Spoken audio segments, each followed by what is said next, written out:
Welcome to the Metro Richmond Women's Bar Association, the Federal Bar Association, Richmond Chapter, and the Metropolitan Washington Employment Lawyers Association's December 2024 webinar, Summary Judgment Practice in the Eastern District of Virginia. I'm Scott Oswald, MWELA's Bench and Bar Committee Chair and your moderator for today's program. Before we begin, Amy Smith from the Metro Richmond Women's Bar Association and Noah Oberlander from the Federal Bar Association Richmond Chapter have introductory remarks for us. First, Amy Smith from the Metro Richmond Women's Bar Association. Amy? Thanks, Scott. Hi, everybody. We are so excited to be a co-sponsor for today's event. I am the president this year of the MWELA. All of the panelists today are current or former members, so we are really excited to hear from them today. Our organization is a diverse group of female attorneys in the Central Virginia area, and we offer monthly and bi-monthly programming to allow our members to grow their practice, network, and just generally share information with other female attorneys in the profession. Our information is there on the screen in front of you, mrwba.org. That's our website, and you can find more information about our programming and about our organization there, or you can reach out to me as well. And now I'll hand it back over to Scott. Thank you. Amy, thank you. Next, Noah Oberlander from the Federal Bar Association Richmond Chapter. Noah? Thank you, Scott. Yep, and my name is Noah Oberlander. I'm the current president of the Richmond Chapter of the Federal Bar Association. I want to first just thank our co-sponsors for helping organize and put on this great event, and also thank all of the distinguished panelists on this event for sharing their time and expertise. So as the president of the Richmond Chapter of the FBA, I want to tell you a little bit about what our chapter does. The Federal Bar Association is the premier organization for private and public sector practitioners in the federal judiciary. Here in Richmond, our chapter is dedicated to fostering connection, education, and professional growth opportunities within the Richmond division of the Eastern District of Virginia. And we like to host events like today's program, provide networking opportunities, informal gatherings with members of the federal bench, as well as practitioners in the Richmond division. Members can gain access by joining to high-quality programming such as this. Membership also connects you with those networking opportunities. The FBA also is a strong advocate for the judiciary and federal practitioners. For example, right now, the FBA has been working on supporting the Judges Act, which is being considered by Congress.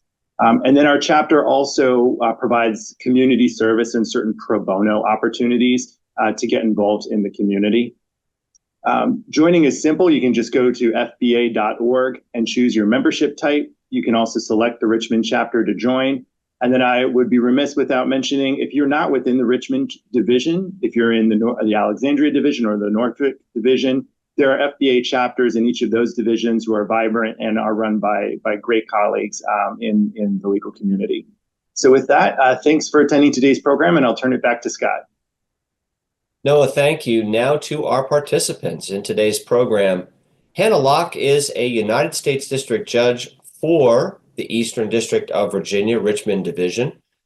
Judge Lauck serves on the Judicial Conference of the United States Advisory Committees for Civil Rules and as a liaison to the Committee on Evidence Rules. Barbara Queen is a partner at the law firm of Lawrence Queen. Barbara represents employees in employment-related matters in the Eastern District of Virginia. Laura Windsor is a partner in and chair of Williams Mullen Law Firm, Labor, Employment, and Immigration Practice. Laura represents employers in employment-related matters in the Eastern District of Virginia. I'll take your questions throughout the discussion portion of today's program. Just use the Q&A button located at the bottom of your Zoom screen. Let's begin with a primer from Barbara Queen on the summary judgment practice in the United States District Court for the Eastern District of Virginia. Barbara, start us off. Thank you, Scott. Good afternoon, everyone. I appreciate you all coming. Summary judgment in the Eastern District of Virginia, I think, is a little bit different than other areas of the country. I'm sure you all know that we're the rocket docket. Judge Lauck can confirm that we move very quickly. We don't get a lot of continuances. And so it's very, very important for us to be prepared as you move through the system. I'm sure a lot of you know If you do work up in Alexandria, the line between Richmond and Alexandria is just north of Fredericksburg. So I think that there's going to be an opportunity for a lot of MWELA members that are traditionally up just in the Northern Virginia area to come down to our beautiful courthouse that you can see right in front of you, which is where Judge Lauck is located. That was opened in 2008. It really is, it's a gorgeous building, and it's obviously named for two of our most preeminent civil rights attorneys and Judge Marriage. I'm sorry, I'm going to do a little side note here. When I became an attorney in 2001, I was lucky enough to be able to sit in on a bar session with Judge Marriage and listen to his amazing stories of how he desegregated the schools in the Richmond area. One of my favorite stories was when he was in the old courthouse before he became, before the new one that you're looking at there on the screen. He told the story of, I don't know if it was in the 60s or 70s, I'm not sure the time, but he was walking through the courthouse, and he had a group of men come up to him and ask him where the clerk's office was. And he told them where it was. And then about 2 minutes later, he said he was surrounded by U.S. Marshals. And the men that he had just told how to get to the clerk's office, who were looking for his office, were members of the KKK, and they were there to find him. So he is both of these men are amazing civil rights, but it was really an honor to be able to listen to that story. And so if you get a chance to come down to the courthouse, it really is gorgeous. So summary judgment in the Eastern District, it follows principles and procedures obviously outlined in the Rule 56 of the Federal Rules of Civil Procedure. Thank you, Lawrence. Under Rule 56, the summary judgment standard is only granted if the movement shows the court that there is no genuine issue, no genuine dispute as to any material facts of the case. And if you can't do that, then the movement is entitled to judgment as a matter of law. A fact is material if it might affect the outcome of the suit under the governing law. A dispute is genuine if a reasonable jury could return a verdict for the non-moving party. Going backwards, I think it's important here in the Eastern District of Virginia, you need to be respectful of your coworkers, the other attorneys that you're dealing with. I mean, Laura Windsor, who was generous enough for her time today, she and I met because you've got to work with defense attorneys, and it doesn't help you if you're antagonistic, and I'm sure that the courts don't like it. You need to be prepared. When you are in front of the Eastern District, you're going to get that notice. You're going to get it really, really fast from the trial date, and they're going to set the dispositive motions. You need to be organized, concise, and you need to be strategic. And a lot of that is you've got to be prepared as a plaintiff's attorney even before you start, even before you file your case. The Eastern District of Virginia has they have expedited timelines. You've got to go through their local rules. The judges in the Eastern District are sort of no nonsense, and they are not looking for lengthy explanations. They want you to be concise and honestly not waste their time. Lawrence, if you can go on to the next slide for me, I'd appreciate it. Here in the Eastern District, and when I start a case as a plaintiff's employment lawyer, I lay out the Federal Rules of Civil Procedure, and then I lay out all the Eastern District Virginia rules. You've got to review those. You've got to see where they interact. In the Eastern District of Virginia, there's no set time for filing a motion for summary judgment. The court will instruct you on how that is supposed to happen and when that's supposed to happen. It has to be filed within a reasonable time before trial. I find Alexandria schedules them a little closer to trial than we do down here in Richmond, which can obviously sometimes mess up your whole schedule, but you've got to deal with it. You've got to be prepared from the moment you come on board. The movement has to submit a memorandum and supporting materials, and the respondent must file a brief in opposition and any supporting documents that are attached. Affidavits, deposition excerpts. Lori and I were speaking the other day, and we like to file the first page, the oath page, and then the page that during the deposition transcript. In the Eastern District, you've got a local Rule 56. You have to include a enumerated statement of undisputed facts with specific citations when you're filing the motion. And when you're the respondent, which obviously most of the time plaintiffs are the respondents to summary judgment motions, you've got to go through and you've got to go through each little fact, and you've got to be able to articulate why the defendant's citations are wrong and why the facts are wrong. And you've got to obviously point to admissible evidence to be able to dispute those facts. When I get these motions, if I have 50 facts from the other side, I have to make sure that I have 50 facts when I'm disputing that with citations and admissible evidence. In the Eastern District of Virginia, you can request oral argument, but honestly, I feel like, I know Judge Lauck can maybe confirm this for us a little bit later. I feel like they're not really hearing a lot of arguments on summary judgment as much as they used to. I don't know if it's the court's time, but obviously these judges are very smart, and when they want to hear something, they're gonna call you in. They're going to be very specific. But in the Eastern District, you can request it, and then the court will make that determination whether or not you get to go up and argue your client's points as to why the matter should move through. You want to move on to the next slide, please, Lawrence? So all the guidelines here in the Eastern District of Virginia, you've got your motion, you've got your supporting brief that's put through. The page limitations is a maximum of 30 pages. Your rebuttal brief that's filed by the other side, there's a limitation of 20 pages. If you're going to go over that, if you just can't, make it concise moving forward, I think it's better to ask the court ahead of time for permission, because in the Eastern District, if they don't like the fact that you've gone over without permission, they can just ignore everything that you've read. So I think that that's an important piece when you're writing your briefs, because sometimes it can be very difficult to limit your briefs to just those 30 pages. Your formatting, you have to have 8.5 by 11, double space, 12-point font, and 1-inch margins in the Eastern District of Virginia. You've got to make sure that your citations are correct. You've got to make sure that you are using the Blue Book and not relying on AI, or you're going to be in trouble. So make sure that I think Judge Lauck's going to talk about AI in a little bit. I don't know how many of you are using it, but we are not. Our firm is not really using AI at all as we put together everything. If you move on to the next slide for me, please. These are some of the big differences. I know I've been talking about them, but Rule 56 does not explicitly require a statement of undisputed facts.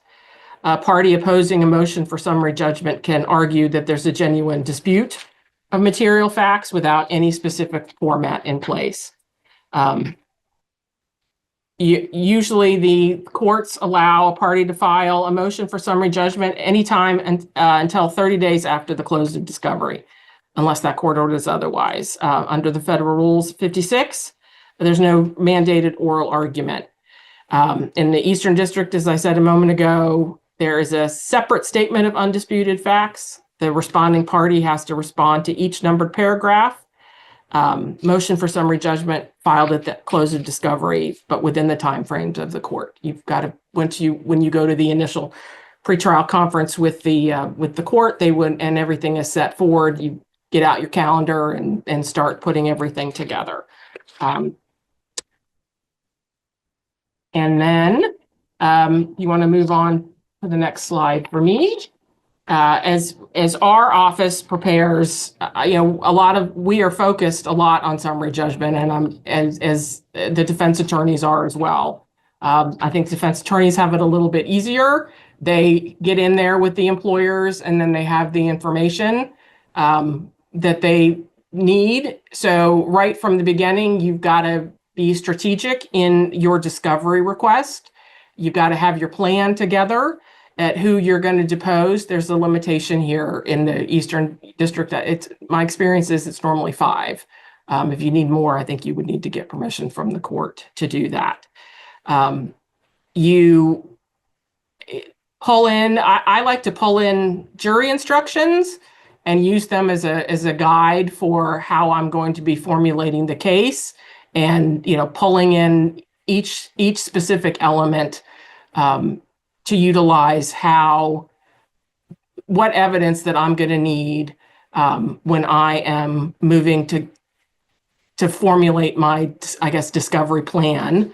I like to make sure that I attend all the depositions. I mean, sometimes as a higher partner, you work with associates on these cases, and sometimes they take the depositions, but I'm a person that, as I'm preparing things, I like to put together the motions and remembering what was said. And right from the beginning, when you're doing depositions, when you're doing the initial disclosures, as you're moving towards summary judgment, I like to put together a plan, and I have everything laid out.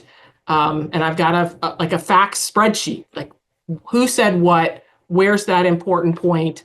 I mean, you're drafting these motions right from the beginning, and you've got to be able to move those elements for Title VII, the VHRA claims. I haven't had the opportunity to bring a lot of those yet, but that obviously is coming as time is moving through. You got to know your facts. You've got to prepare your clients for their depositions.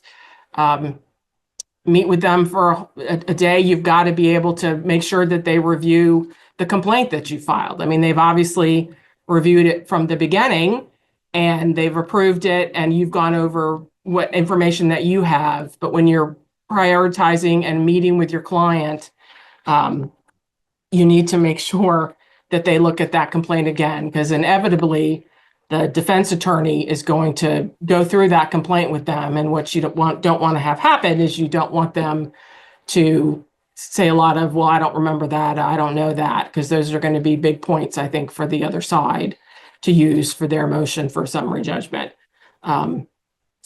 Nothing is worse than having your client testify at a deposition and not know the answers to things, or to tell the other side that my lawyer asked me to review stuff, but I didn't review stuff. I've had that happen a couple of times. Doesn't feel very good, even though you've tried your best to move through. When you're writing your motion, I think you've got to move through and put your strongest arguments first.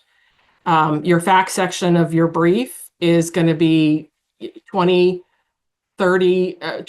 usually ours is around 20 pages of that 30-page limitation. You've got put a lot of facts moving through. You present your strongest arguments first. You've also got to deal with any citations from the other side, and you've got to differentiate your cases as limited as way as possible.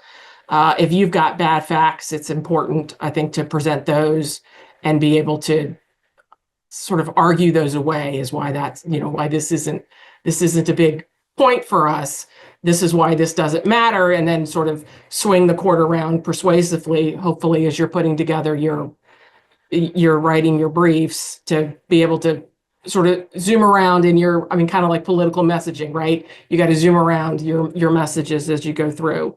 You simplify your cases as much as you can, and you've got to make sure that your citations that you are putting forward, your citations are correct. You've got to make sure that your citations to the depositions are correct, because nothing is worse. Nothing is worse than having a court look at something and it doesn't say what you say it says. That hurts credibility as you're moving through. You've got to make sure that you don't have any typos in your brief. I mean, we're a small firm, so it's easy for us to help each other out. And when we're doing a motion for summary judgment, we have everybody take a look at it to make sure that there are no typos in our briefs and that the citations are critical. When you're opposing summary judgment, you've got to when you're looking at what the other side has written, if they've written something that's incorrect or is not admissible under the rules, I would call that out on the other side. I think you can object. You can object if they're untimely. You address the procedural deficiencies in their motion. In the disputed facts section, you do your specifically captioned section, and you've got to. I try to use affidavits if I can from my clients. From a lot of times we have employees that don't work for the employer anymore that are disclosed in the initial disclosures, and a lot of times they're willing to cooperate and help. And so putting together affidavits from things that they've seen, things that they've heard, I think that can be a powerful tool as you're opposing summary judgment from the other side. And as I said earlier, the court doesn't have to scan and look for your facts. You've got to make sure that everything is clear and concise for them as the clerks and the judges are moving forward. And the consequences, if you don't do it correctly, if you move on to the next slide for me, number 9, the court will assume that facts that you have not identified and have not responded to when you're putting together your list, that they're admitted, and that can be a big detriment to your client. And it makes it very difficult to explain to your client, well, I missed this factor, I didn't do this and follow the procedural rules properly. So you've got to know your rules, you've got to prepare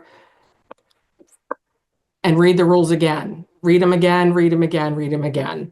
In the Eastern District of Virginia, you've got to file leave if you want to file one motion for summary judgment, you just sort of get one bite at the apple here. I mean, we have had cases where we've had 1 or 2 motions filed, but the courts have granted them that permission. But that, in my experience, that's not something that happens very often. If you want to go to my last slide, please. The Eastern District of Virginia is one of the fastest districts in the country. I pulled this information from the judiciary website. In the past year, from June 2024, 529 private civil rights cases filed in the EDVA, a total of 3,912 civil cases filed. So, that Judge Lauck is very, very busy. So you've got to make filing your motion for summary judgment as concise, so you're not wasting her time or the court's time. The median time interval from filing was 5.5 months. So you've got to be ready to go. Time flies. You usually don't get continuances unless you've got a very, very good reason to do it. You got to be prepared when you're the plaintiff. I mean, we like to have our discovery ready to go. We like to have our experts ready to go before we even file the case. And you've got to take advantage of people that practice in the EDVA on a regular basis. And thank you very much. Scott, just turn it back to you. All right. Thank you, Barbara, for that. And I'll turn to Judge Lauck in just a minute. First, Laura, why don't I begin with you? Tell us, if you would, when in the case's life cycle do you begin planning for your summary judgment motion? That's a great question, Scott. And I think a lot of people underestimate this, but I start basically when I get the complaint. And what I mean by that is we've got to start framing out what are the causes of action? What are the elements of that claim? What are the affirmative defenses? What am I going to need to prove at summary judgment? Because everything that I do in discovery thereafter is tailored back to that. And so we start very early on with what are the elements of the claim? What does the plaintiff have to prove? What do I need to get for my affirmative defenses from the very, very beginning? And then in addition to that document, we also create a side document that kind of looks like a chronology. It's putting everything in chronological order. And we keep feeding information into it throughout the life cycle of the case, throughout written discovery and depositions that will have the fact, what claim it's relevant to, and where in the record that came from. And so to a certain extent, I'm writing my summary judgment from the minute I get the case. So Talk to us about your approach in preparing your outline for the summary judgment memorandum. Yeah, so I think the law almost writes itself, and so to me, it's ironic that the law is kind of the last thing that I would focus on. To Barbara's point earlier, the most important part of a summary judgment brief is for the defendant is your statement of undisputed facts. It must be clear, it must be concise, and it has to be separately enumerated. Writing long narratives of statements of fact is absolutely not going to get you anywhere. It actually violates the rules, but it's also something that the court is going to be very distracted with, and lose your good arguments because you haven't done it in a separate, concise statement of material facts. So I focus, the law, to my point earlier, is almost already written because I've done that from the very beginning. So everything else that I'm doing is really focused on those separately concise statements of undisputed fact. And then, to a point that I'm sure we'll talk about later, is making sure that it absolutely is correctly cited to authority. Do not embellish a deposition transcript. It's either says what it says or it doesn't say what it says. But to my point earlier, that you can lose the judge's focus and attention on your really good arguments because you haven't actually organized your brief and cited cases and cited the evidence in the case appropriately. And so for me, I've already got the law. So then for the rest of the time, I'm really focusing on those undisputed facts and making sure that there truly is not a dispute. So take us into kind of your office when you're planning with your associates. They're going to help you with the brief, let's say at the outset. What are the instructions and admonitions that you're giving to your associates when they're helping you with that first draft? Well, one thing that Barbara said earlier, which is an absolute rule, is you will not use AI. So we'll start with that. You will not use AI. You're either finding a case. I'm a little old school, so I still use the word shepherdize. I don't know if that's still a thing. But you make sure that your cases are correct. You make sure that they haven't been overruled.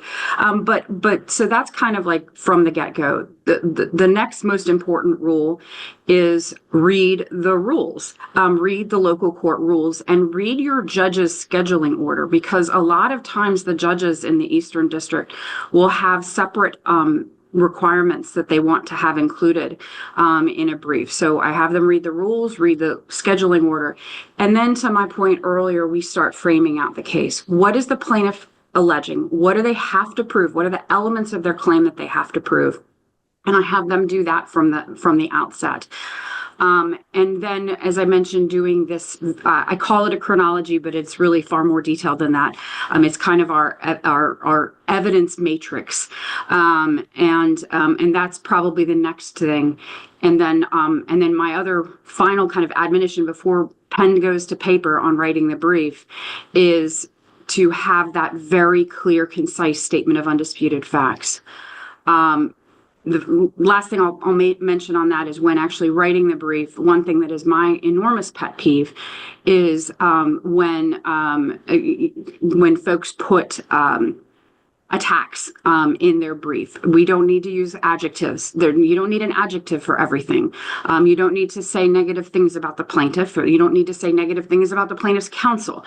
That is one of those, again, distractions that will take the court away from your very, very good arguments because they don't like the word that, you accused someone of sophistry, or you accused the plaintiff's counsel of not knowing what they're talking about.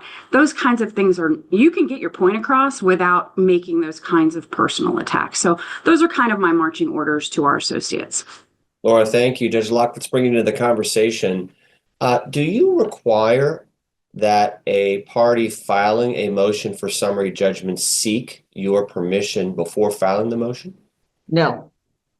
So an individual can simply decide that they want to file it based on their own timing and based on kind of how they see their own case. Right. I have a deadline after which you cannot file, but I won't dismiss it procedurally if it's not filed at the right time.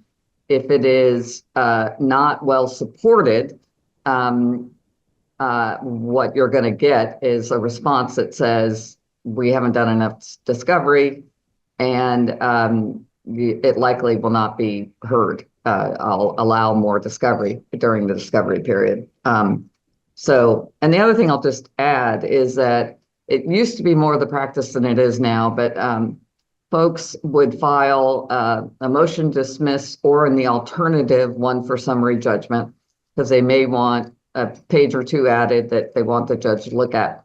And that is very much disfavored. The major reason is that they're different standards. A 12B6 standard is different from a motion for summary judgment standard as to how you treat the facts. So just don't do that. Either file your motion to dismiss or file your summary judgment, and then go on from there. Judge Lauck, are there any local rules in the Eastern District of Virginia that a proponent of a motion for summary judgment should review from your perspective in anticipation of filing that motion for summary judgment? And I would agree with what our panelists have said, which is read the summary judgment rule, read our local rule. We have a local rule 7 that requires a separate motion and a separate memorandum. I think we do that because the goal is that you file something pursuant to a rule, because the rules set the standards.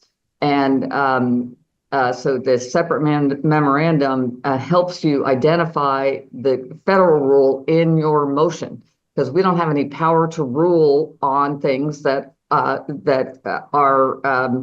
not properly brought under a rule. And as I just mentioned, the rules set the standard that we have to apply. So I think that assuring that page limits are important.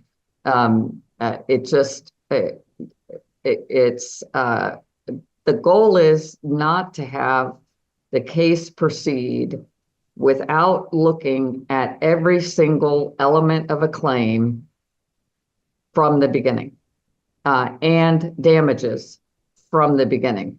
What it does is focus all the lawyers on the core of the case. And if there are things that have developed during discovery that you think you may need more time for, you can move for that. And I'm not disinclined to grant it if it's material to an element of the claim. But it is not the case that it's a good strategy, as both Ms. Windsor and Ms. Queen have suggested, to focus on the one you definitely think you're going to win on and nothing else at the same time. And it is not infrequent that all of a sudden, toward the end of discovery, people realize they're going to have to prove up damages too. You have to focus on that from the beginning too. Let's take a few of our questions here, a few procedural items. Is the statement of facts, Judge Lauck, counted towards the page limit, or is it separate? It is counted toward the page limit, and it is as important as they suggested. Another question, do you prefer to get, Judge Lauck, a full depo transcript with citations to page and line, or just the pages that are being cited to? So there have been cases where I have wanted the full deposition. I don't require it. I think Judge Cullen in the Western District requires the entire deposition transcript.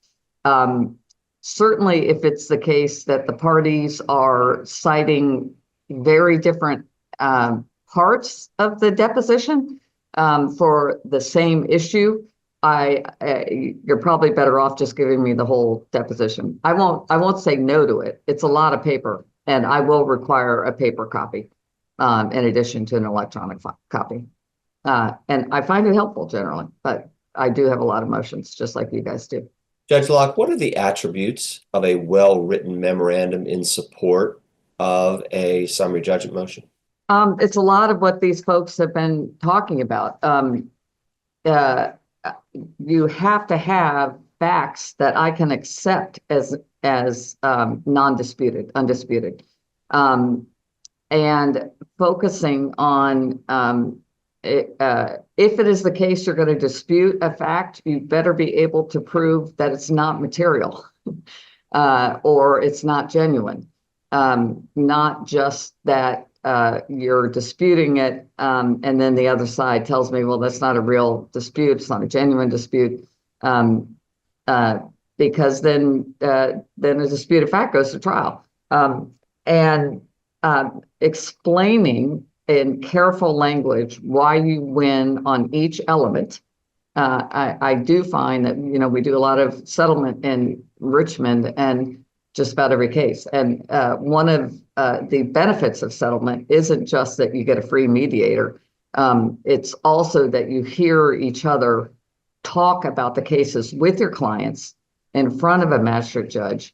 And they get a great day in court. I think they can ask questions, which you can't of a district judge. And I think that clients often learn that what is driving their case is inadmissible, and they hear it not from their lawyer, they hear it from the magistrate judge. And so I'm getting back to your question. What it also does is if the case doesn't settle, the parties realize what they're actually briefing, because based on what the other party is going to argue.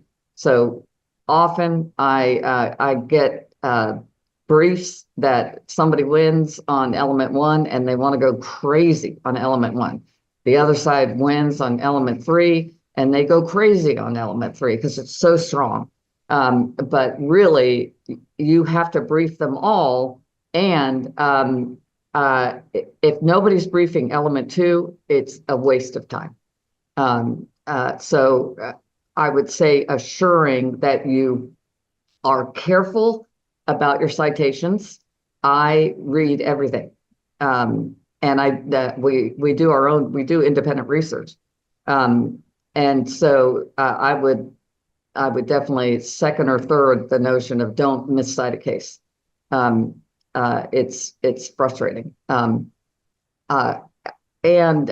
just be aware that I'm going to check behind everything, because ultimately I'm saying what the facts and the law are, and I'm not going to let anybody else say that for me. I mean, it's not my job. My job is to say it myself, independent of what anybody else says. That's why you all are paying me the big bucks. So be sure to be clear and organized, and definitely speak to the cases that are bad for you. I have to. So no matter how bad it is, you have to explain why it doesn't go against you and your claim.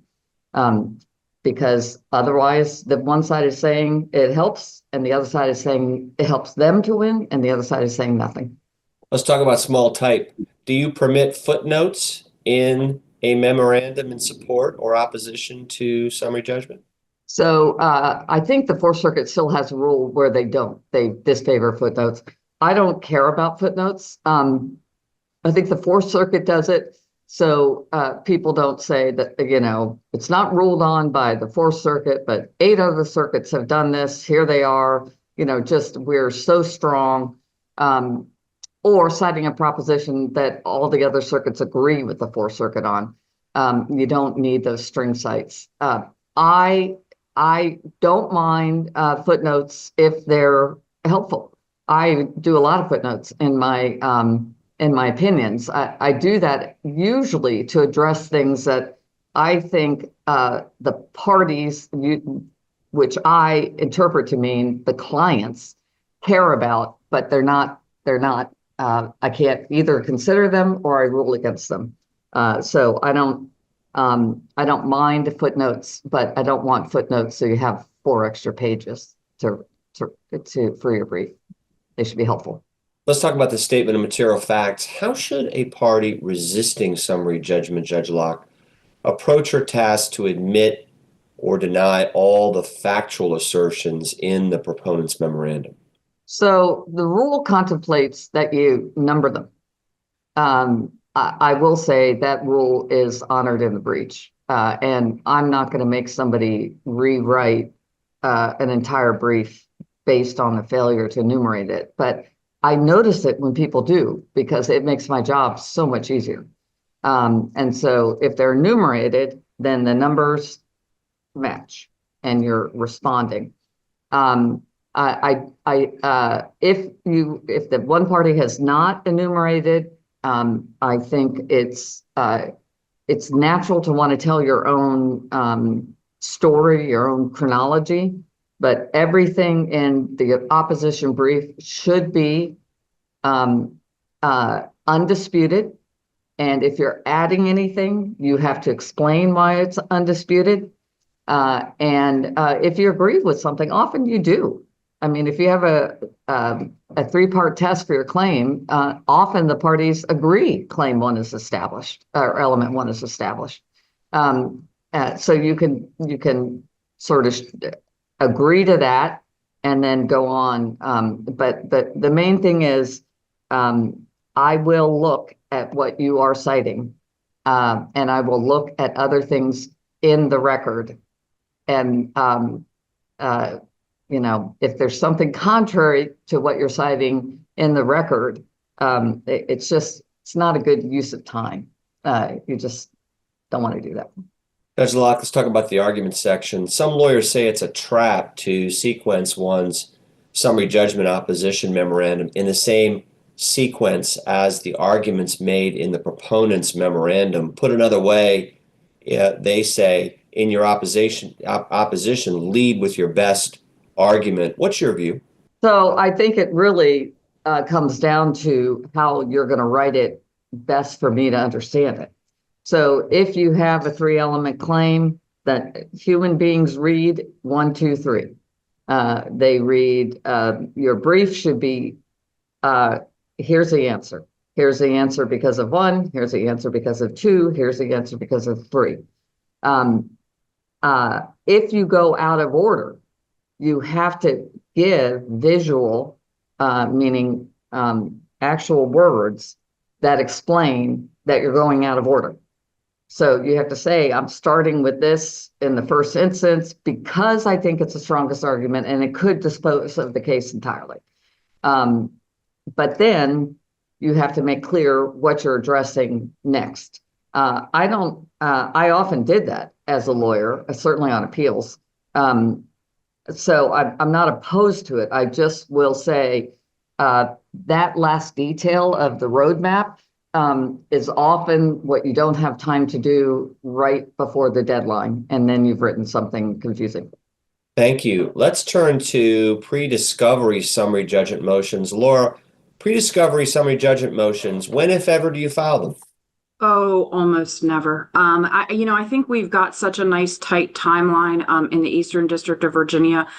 I'm not going to usually file summary judgment early, or at least too early, because I don't want to be facing a response back from the plaintiff or the plaintiff's counsel that, there's still discovery that I need to do. Now I've just wasted the court's time because, of course, the judge is going to allow them to get, to Judge Lauck's earlier point, to get discovery that they need to be able to establish a claim.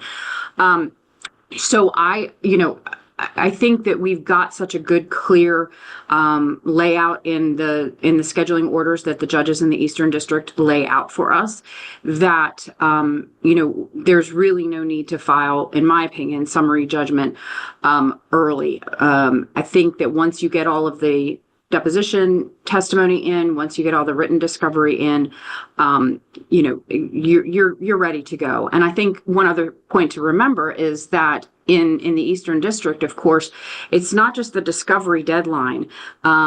Then you have to kind of back it up to, the deadline to serve written discovery is 30 days before that. So really everything should have been, you should have all the ingredients for the cake all along through discovery. And then when you get to your summary judgment time period, that's when you bake the cake. So I will very rarely do early summary judgment. I used to like to do motions to dismiss a lot more, but I went to our VBA labor conference a couple of years ago. And wow, did we get an earful from from some of the panelists about motions to dismiss on 12b6 and how they really, it better be a slam dunk. It better not just be, that you're, trying to get some kind of nugget carved out of the case. It really needs to be a slam dunk, or else don't waste the court's time. So I've taken that to heart. I still sometimes do file a 12b6, but I do it extremely sparingly and potentially on just a one particular claim or one particular defendant that we can excise from the case pretty easily. But I'm not going to short circuit the discovery process. Good plaintiffs lawyers like Barbara are going to, file a 50/60 affidavit, ask for more discovery, and the court's of course going to grant it. So now I've just wasted the judge's time. Let's turn to discovery in anticipation of the motion for summary judgment. Judge Lauck. Before I do that, let me turn to you. You've got something for us. Well, I want to reiterate what Ms. Windsor said. I was just on a panel earlier and with Judges Payne and Columbell, and I will say you have to recognize that the judges at any time have like 200 cases each. And in Richmond, we do not operate. We don't have the Friday motions practice. Each judge takes the case from beginning to end. We don't generally refer discovery to our magistrate judges because we refer to every case to them for settlement. And we believe that's a better use of their time instead of having to deal with just a part of the case. They could deal with the whole case. And we only have 2 magistrate judges here. So also be aware that if you were to file, a massive set of discovery disputes, which I handle them differently and I make that a little more difficult to do. But if you have a massive amount of discovery, then many judges in Richmond, I have not done it yet, but I think that Judges Payne and Novak and Young have decided to refer things to a special master, only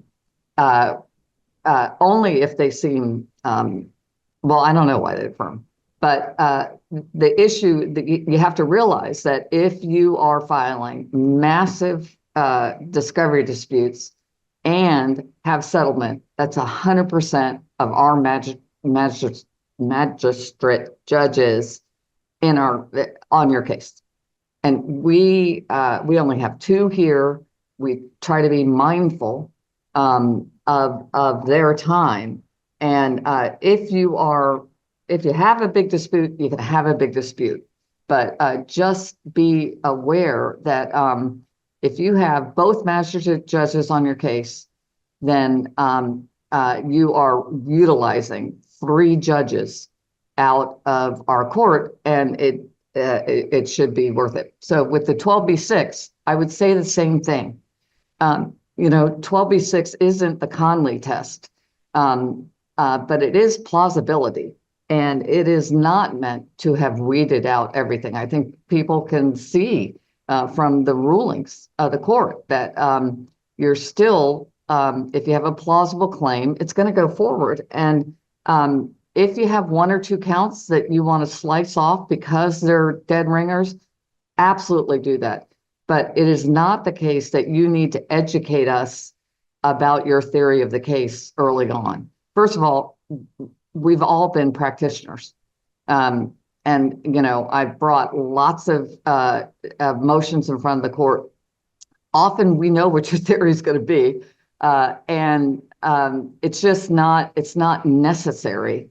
And it does take an awful lot of time. And if it's going to likely not going to be successful, consider not bringing the 12b6 motion. It's the same as when you're doing an appeal. You have 10 issues, 15 issues you could appeal, but you do not file a brief with the Fourth Circuit that has 15 issues you're contesting. You pick the best three, and that's what you go forward on. And I would far prefer for folks to think about 12B6 motions in a similar light. Thank you. Let's turn to discovery in anticipation of the motion for summary judgment. Laura, a management counsel once said to me, your Super Bowl is trial, ours is taking your client's deposition. Do you agree? I completely agree. Our cases are won or lost based on the plaintiff's deposition. That is what we are singularly preparing for from the beginning. And kind of my ordering of discovery is that I will do my interrogatories and requests for production of documents first, get all of the information that I need, because I want to know everything before I take the plaintiff's deposition. I don't focus tremendously on requests for admissions unless they're really short, tight requests for admissions, because let's be honest, the plaintiff's not responding to these. The plaintiff's lawyer is responding to these, to written discovery. So I really do focus on the deposition as the most important part. And to my point earlier, now I've got my two charts. I've got my theory of the case chart with the elements and what I need to prove and all that. And then I've got my chronology chart. So I know kind of where the gaps are. I'm going into the plaintiff's deposition looking for one particular answer. It's the best answer that a defense attorney can get from a plaintiff's deposition. And Barbara alluded to it earlier. I don't know.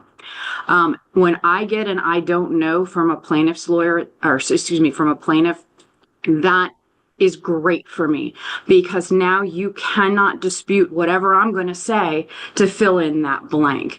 And so I'm looking for I don't knows. I'm looking to lock them down. I'm looking for, in a harassment case, for example, is there anything else? You've listed all these incidents of that you believe are harassment. Is there anything else? No. Close them in.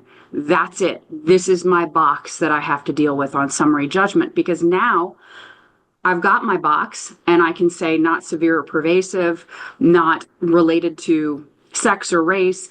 And so my deposition of the plaintiff is the most important part of the case for sure. And I definitely help educate our associates and our senior or junior partners on that as well, that they cannot go into it lightly. You are preparing for that deposition more than absolutely anything. And your point was, is the trial the Super Bowl, or is the plaintiff's deposition? If I am going to a trial, I've already lost. I mean, from my perspective, I've already lost, because I haven't convinced the judge that there's no dispute of material fact. I haven't convinced the judge that the plaintiff has failed to meet the elements of the claim. I think I'm not telling any secrets here, but defense attorneys would prefer not to go to a jury trial, not because we're not awesome, because we are totally awesome, but because juries are human beings. They are also employees.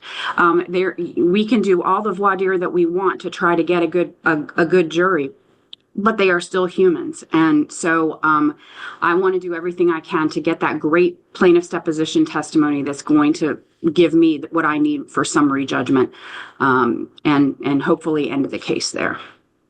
So talk to us, just to plaintiff's counsel, what are some common mistakes that plaintiff's counsel make in preparing their client for the client's deposition with you? Well, I think one of the big mistakes is. Sorry, that was for Laura. I'm going to come to you it's in a for minute. Laura. I'm sorry. That's okay. No, Barbara, I'm coming to you in makes just no a minute. mistakes. Barbara Go ahead, makes Laura. no mistakes. So we need to talk about, and I do want to hear what Barbara has to say on that. But I, from my perspective, the biggest mistake is that they're not adequately prepared, that they are so focused on using the deposition to tell their story, to seek sympathy. Listen, I mean, I am sympathetic to, they wouldn't have brought a civil action if they didn't feel like they were wronged. We've got that. Check that box. I don't need to hear more about that at the deposition. There's two things that I'm looking for in a plaintiff's deposition. And one is, as I said, getting my I don't knows, probing them on their claims. And the other thing I'm doing is also assessing their credibility. And so, I think the biggest mistake that a plaintiff's lawyer can make is not preparing their client to understand their own claims.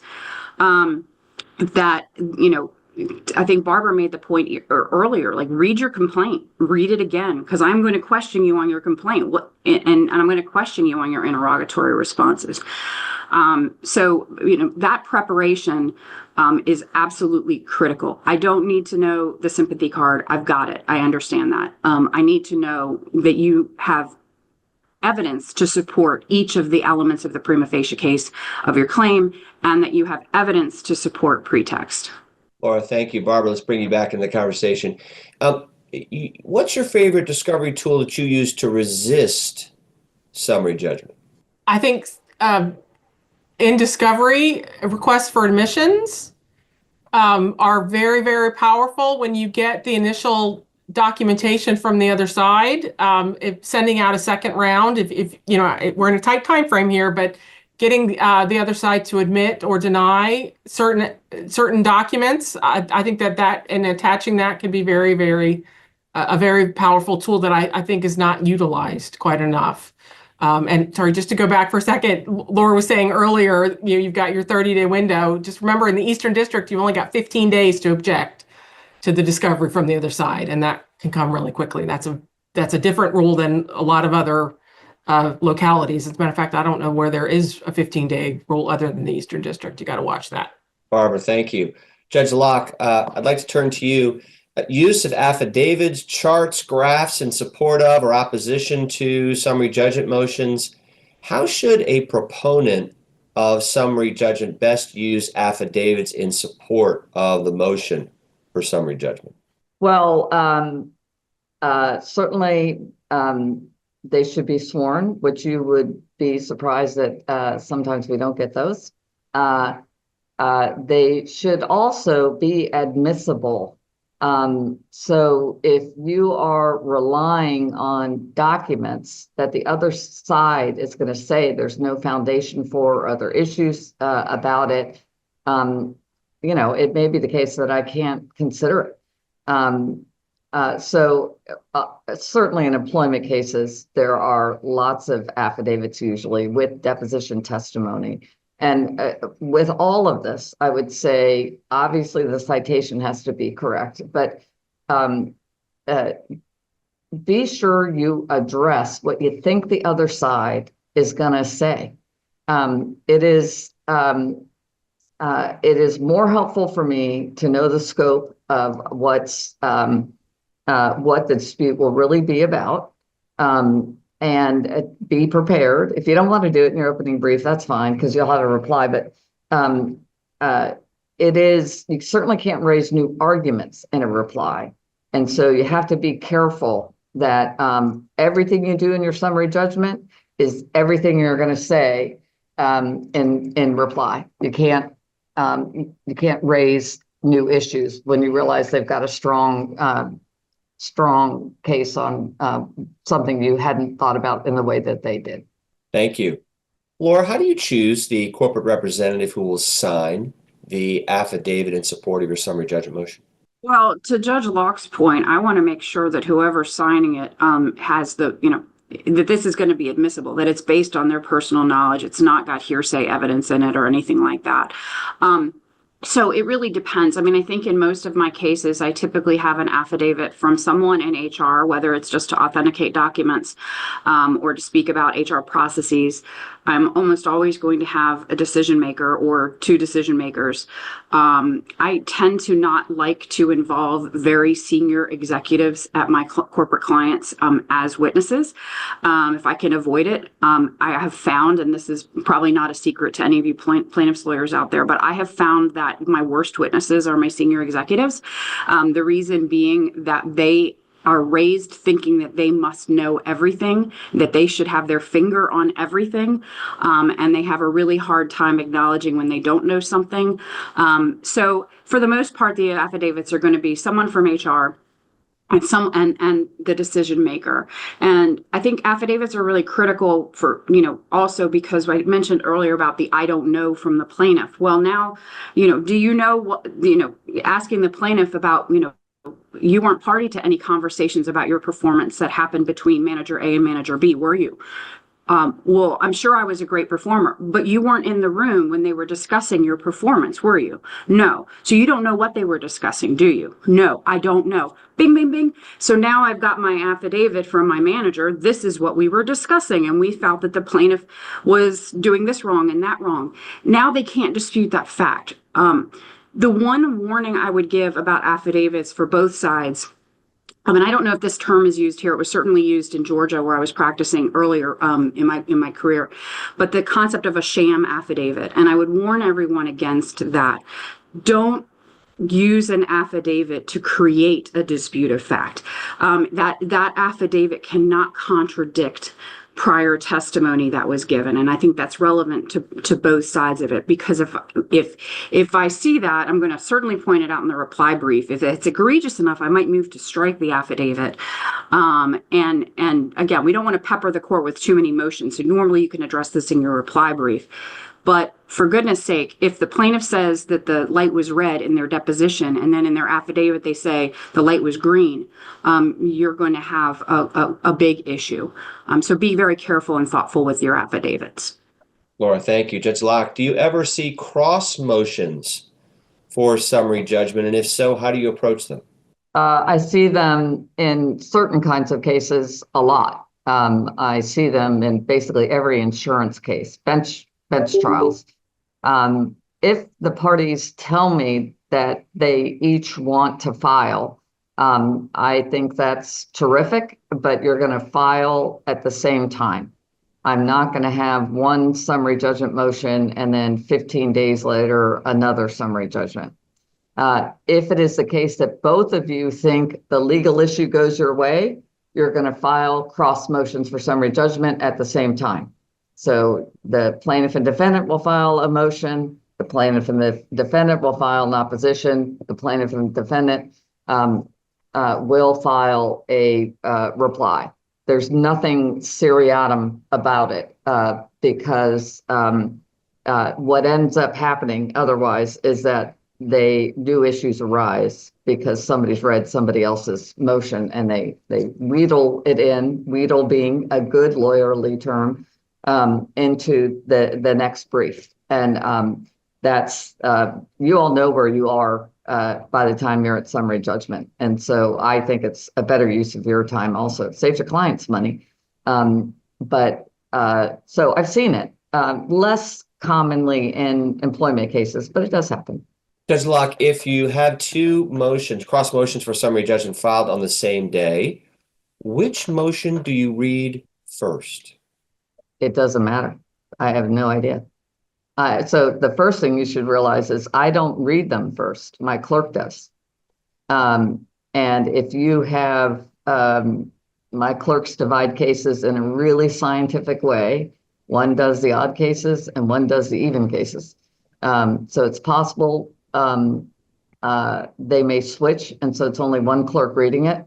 But I'm not going to see one or the other first. I'm going to see, we have so many motions that I think somebody mentioned earlier about hearings. And, the 7E rule in our local rules about you have to set a motion hearing or it is deemed withdrawn. That is all about Alexandria's Friday hearings day. And the thing about that is, it is not the district judges hearing their own motions on that day. It is usually a subset, sometimes, and if it's discovery, a magistrate judge. And so what that means is we cannot have a hearing in every case. I mean, if you think about the Friday docket day in Alexandria, we would be doing all of those cases, all of those motions in our court, and we just can't have hearings on all of them. The short answer is my clerk reads them both, and then I get it. Judge Lauck, if one of the parties, let's say that the plaintiff wants to drop a weaker claim, they read the motion for summary judgment, they say, you know what, claim 1, 2, and 3, 1 and 2 I think are very strong, 3 is not, I'm going to drop it. Procedurally, how should the plaintiff do that? Is it by stipulation, 41A or B dismissal?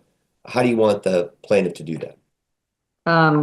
So I'm officially a rule nerd. The 41A and B dismissal procedure is being considered by the Federal Advisory Committee on Civil Rules. Because obviously you need permission in some instances. You can't just agree after a certain procedural moment.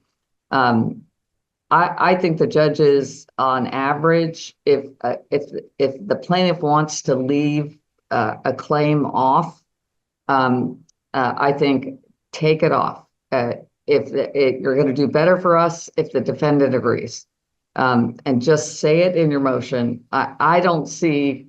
I mean, there is a procedure you have to file under 41, and you're best to quote the rule and ask that the judge dismiss it.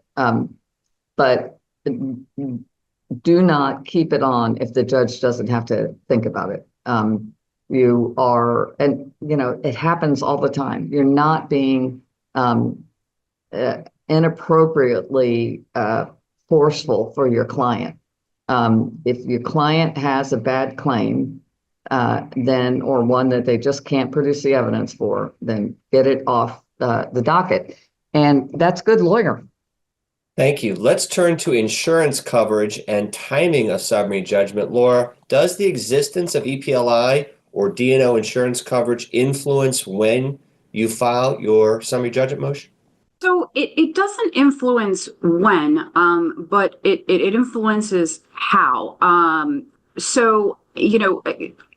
For those of you who don't know, when you're representing a client that has insurance like EPLI, you have to keep the insurer informed of everything. You have to ask permission for everything, and if you don't ask permission, they might not pay for it.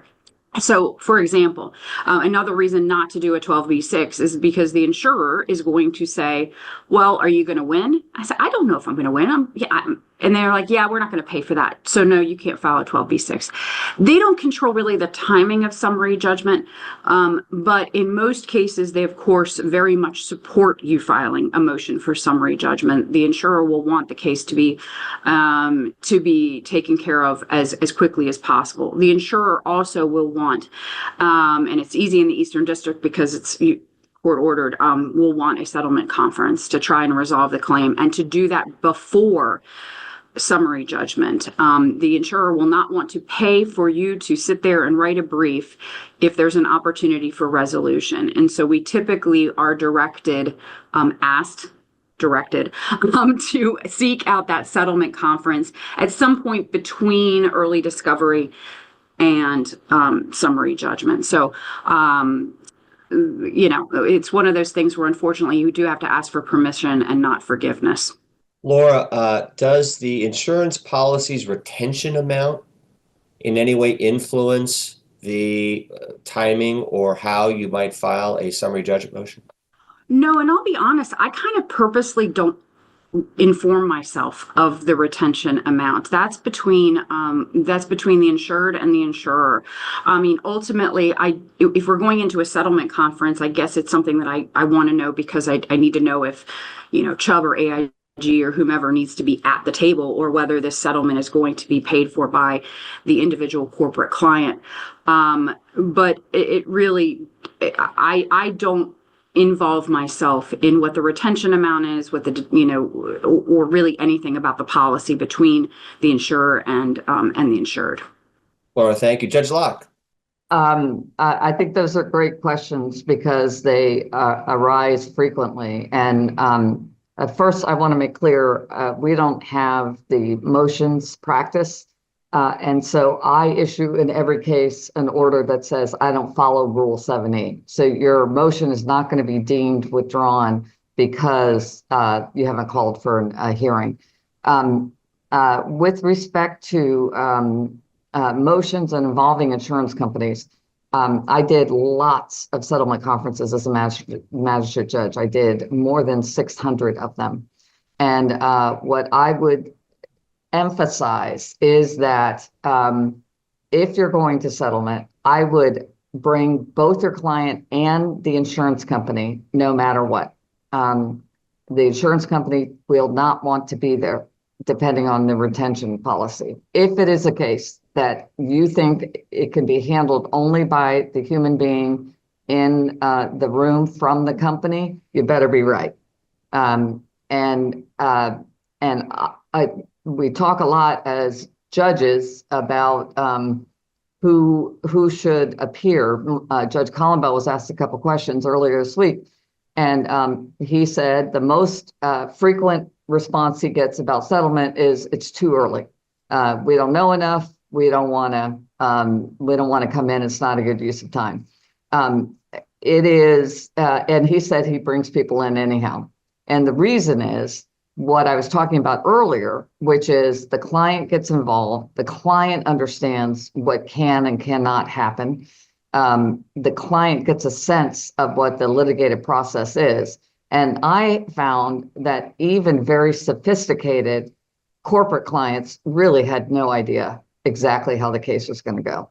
And it's important to educate them. It's also sort of a realization about how much work they're going to have to do about discovery and about other things. And they start thinking about, okay, which employees who already have a full-time job am I going to involve to get this kind of information? Usually I think the magistrate judges bring you in anyhow, and it's a good thing for both parties because it narrows down what people are arguing about. You better understand the other side. I'll also say I order that the corporate representative not be the general counsel. They can be the general counsel with somebody, but I was a general counsel. And it is the case that lawyers come in and they start arguing the law. They just can't help it. We're lawyers, you're adversaries. And that's fine, because that is a big part of the process. But you also need somebody who's just going to make a business decision and decide, is this something we want to pursue? It also is sometimes the case, which we would never know about, that the business person knows about where the discovery is going to go, and that there may be things they don't want discovered, in which case that could affect how a party responds. So I do think it's not only important to be talking about it. I think the insurance company, I don't know how you engage with the insurance company, which is fine. We had a big retention, but I will say, if a claims person comes, prepare them. It is not the case that you do well if a claim person just says no, no, no, no, no. They have to be prepared to say why. And no insurance company likes to put money on the table, but 98% of civil cases settle. And so you should not have someone in there who is completely refusing to think about it, because I can't remember the last time I had a case with insurance go to trial. It doesn't happen very often. So I would warn both your client, prep them, and the insurance adjuster. Judge Lauck, we got a question about oral argument. Under what circumstances do you schedule oral argument on a motion for summary judgment? So as I said earlier, we don't have a lot of them because otherwise we'd be on the bench all the time and not writing the opinions, deciding things. If it is the case that some cases are super complex and there's going to be a lot of evidence that is presented, I will allow oral argument. For instance, if it's difficult to discern whether or not something is admissible just through the affidavit,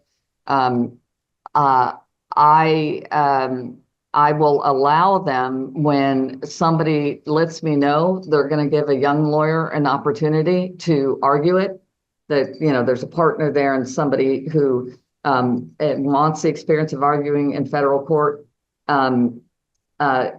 Folks, new lawyers just don't get into court as much as they used to, which, by the way, a settlement conference is a great place to bring them to. But I think it's great that folks want to mentor others and to bring people in and understand that the federal court is not as sort of,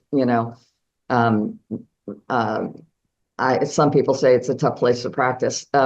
It's not. Everything is written. Every rule is there.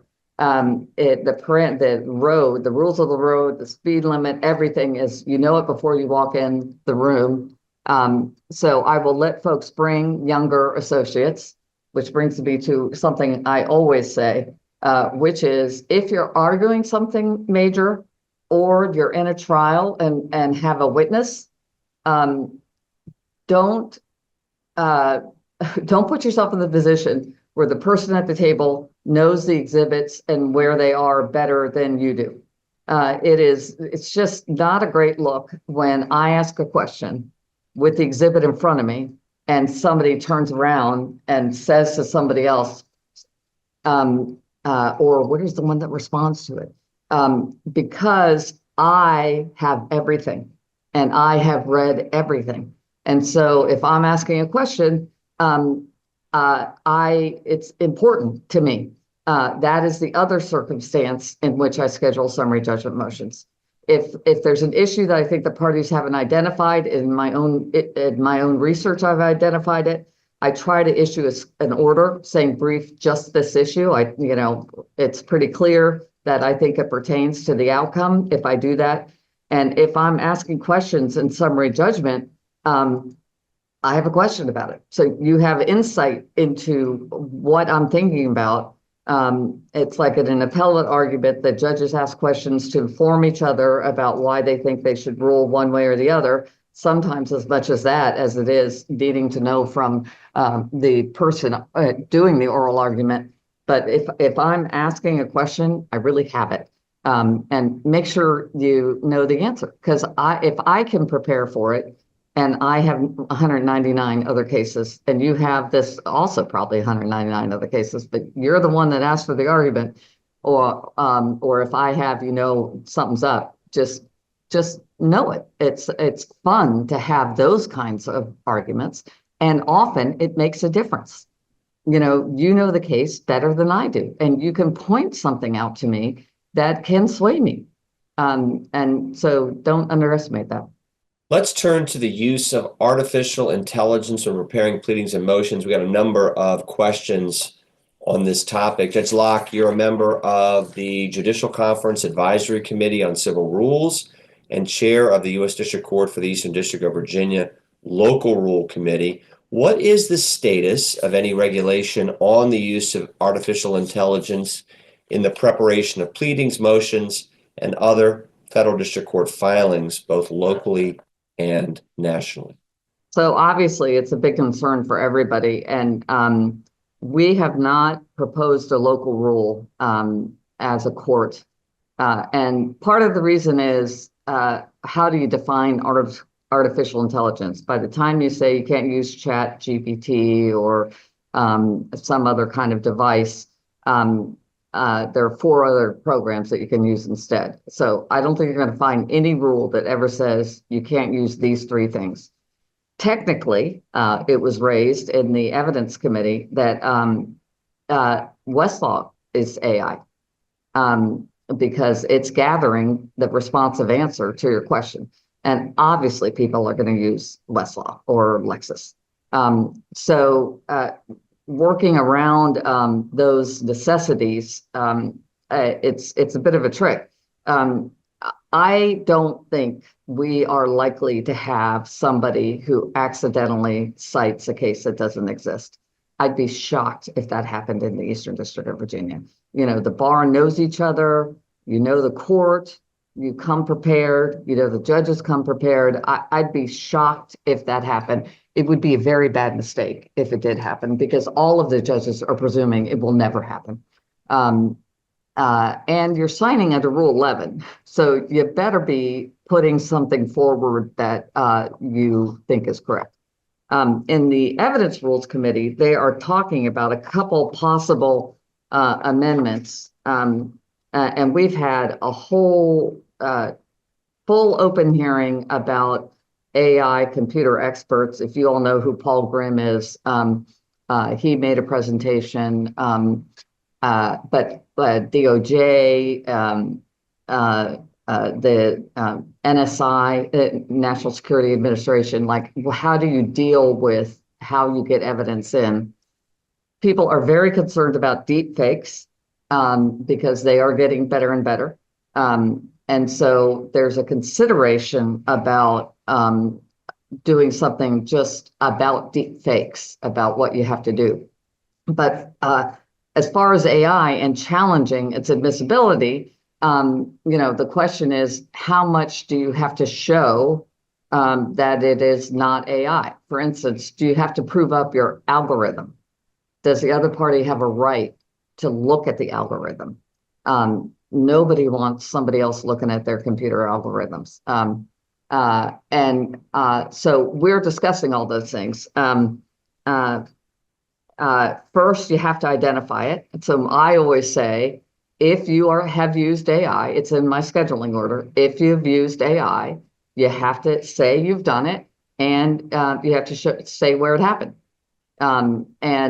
So if you really want to rely on a chart that AI has created, God bless you, but you have to tell me that that's what happened.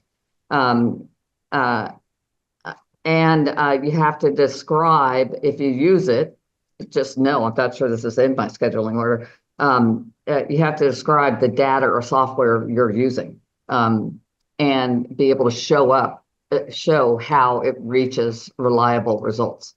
So I have not yet had anybody say they've used AI.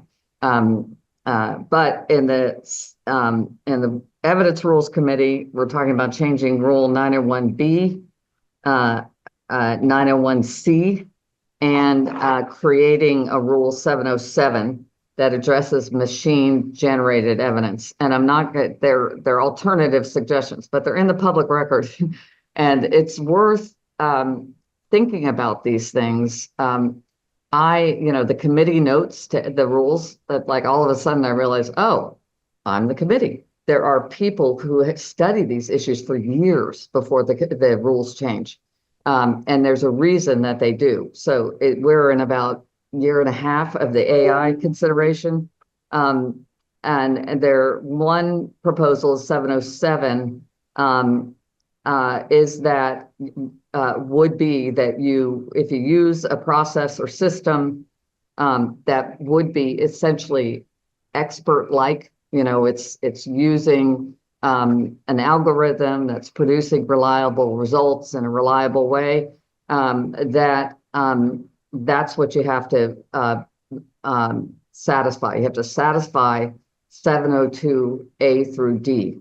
But then we'd have to accept like a thermometer. But just be aware, the changes to 901B and 901C suggest alternates about how you can produce evidence, and artificial evidence, and we'll have more hearings. It'll get voted on. It'll be open for public comment once we get a rule. But if you're thinking about using AI, I would say look at the notes of that committee, because they are thinking about everything, including, we have a lot of national security cases in the Eastern District. And, if you're gathering lots of information about a possible, terrorist organization, often that is done by a computer. And for them to disclose how they've done that is a separate issue. But it will help you think about what you're doing, I think, a great deal. And we just had our last meeting in November 8th of 2024, and it's all publicly available, as are all the submissions, I think, except the national security ones, of what the parties who have the information they need to protect, how their concerns about how you would discover AI. Was that a nerdy enough answer? Thank you.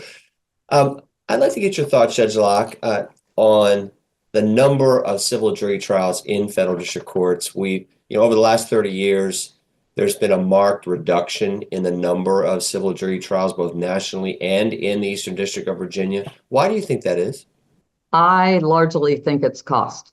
I think that bringing say an employment case to trial is expensive, and there's a risk. And because certainly in our jurisdiction, summary judgment is taken so seriously, and settlement is available, I think most clients, including plaintiffs, get to a point where they really, really think the rubber hits the road. It hits the road. Do I really want this to go to trial? And these days, I think it's just a big risk. I will say, I had a jury trial where Columbia University was challenging the patent to the Norton antivirus, and that jury, I think they did a great job. So I'm not a believer in, and I'm not saying they were right or wrong because I'm being appealed, but they actually asked a question at some point in their deliberations that made us have to change the verdict form. That's how close they were looking. It's embarrassing. I didn't think of it, but these lawyers, this case has been litigated for 10 years. They asked a question about a finding they had to make that changed our verdict form. And that case went to trial because it was so, there's like, I think the verdict was, I can't remember, $450 million. So I would say it's largely money, but I am a big proponent of, the things that you can get in settlement, especially in employment cases that you cannot win at trial, either side, right? You're buying the peace in a way that is more than even if you win the whole case. And I think that is a huge benefit. I'll just tell you also, as a magistrate judge, almost always the plaintiff wanted the other side to say they were sorry. And I would never let that happen. And the reason is, first of all, they've usually been litigating for years. It's often very personal. They know each other, but they're not admitting liability. And even if they want to say they're sorry, they're going to say something like, I'm sorry you think I did something that I shouldn't have done. It's not gonna buy the peace. So I would just say, I don't know what the other judges do, but getting an apology doesn't help close the deal. We are ready for final thoughts. Laura, start us off.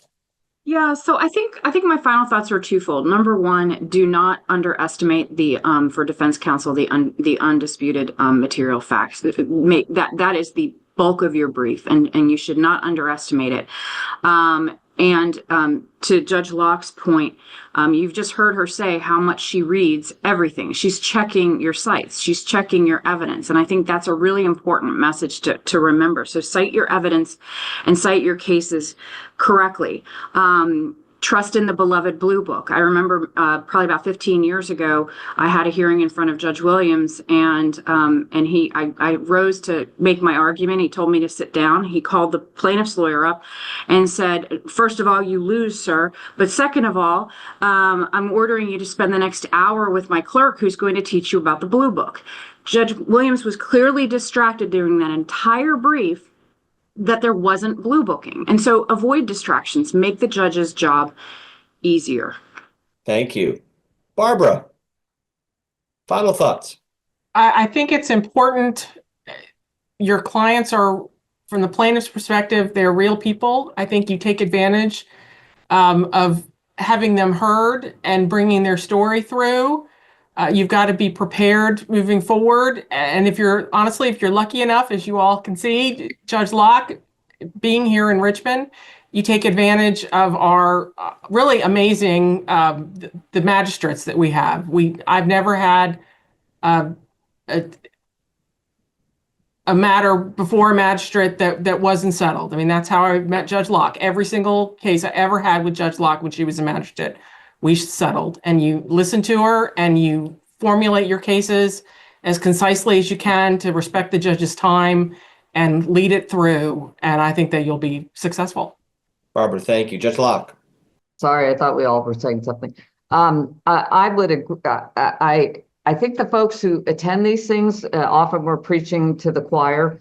And so what I guess I want to reiterate, the Eastern District is a lovely place to practice law. I would say, especially Richmond, which I'm not going to be able to say soon because I'll be chief. But I think we know each other well. And because of all these deadlines, you have to give each other grace. You're going to need it back. If somebody's asking for something, even sometimes if they've messed up, you have to know that if you don't concede, it's not that you're being a zealous advocate. I actually think zealous is out of the code of conduct. And so what you are to do is represent your clients strongly and correctly. But in this court, it's actually, I think, easier to do. You know everything that you can and cannot do. Nothing's going to pop up when you go into court that hasn't been written up. You're not going to go in and get grilled unless you haven't blue booked, I guess. I will say also, I am a huge proponent of the blue book. I blue book my opinions, and one of the reasons I'm a huge supporter of it is that means you have left time to blue book. So that means you have written, you've edited, you've checked for grammar, you've checked the law, and then you blue booked. It means that you're giving yourself the opportunity and the time to submit your best brief. If you blue booked it, you've looked at it a lot. So I also want to say, I think our practitioners are fantastic. I was a practitioner here. We are not, we do give extensions of time, except for something like summary judgment or discovery or trials. But we are willing to listen and allow a lawyer to run his or her case. That's what you want to do. That's why we don't like discovery disputes, not because they're awful, but because it means you're not controlling your case. In a discovery dispute, you're going to know it better than we do, no matter what. You've been in it for months. I would encourage you to join bar organizations. I've been part of the Women's Bar. I've been part of the FBA. And I think I'm on the board of the FBA, although they're underutilizing me. Thank you. I really encourage you to embrace the culture here. The last thing I'll say is that our clerk's office are an immense resource. So I think that new lawyers are really missing a lot by not having to walk in and file something. You can't do it anymore, but those folks, they are us. They screened a lot of things we don't see, and they really know what they're doing. So you can call a clerk and ask questions. It's better to get to know them a little bit, I would say, in person. But the one thing is, we know when we can't answer it. It's not like it shouldn't be sort of some kind of chambers practice. But if you have a question about how does Judge Lauck like this, ask it. They'll probably tell you. It's probably in my scheduling order. So the first thing they'll say is it's in her scheduling order, but this is what she does. So get to know us. In Richmond, where there aren't many, and we like our division. We like our lawyers because they're good. Judge Lauck, thank you. Noah. Just want to thank each of the panelists. This has been really informative. I know I learned a lot, and thank you to everyone for attending. Noah, thank you. Amy. Same. I just want to echo Noah. Thank you to all the panelists. This was a very informative program, and so thanks to everyone for attending. Thanks to our participants, Judge Hannah Lauck, to Laura Windsor, and a special thanks to Barbara Queen, who organized this webinar for us. Thank you too to Amy Smith and Noah Oberlander, and our co-sponsors for today's program, the Metro Richmond Women's Bar Association, the Federal Bar Association Richmond Chapter.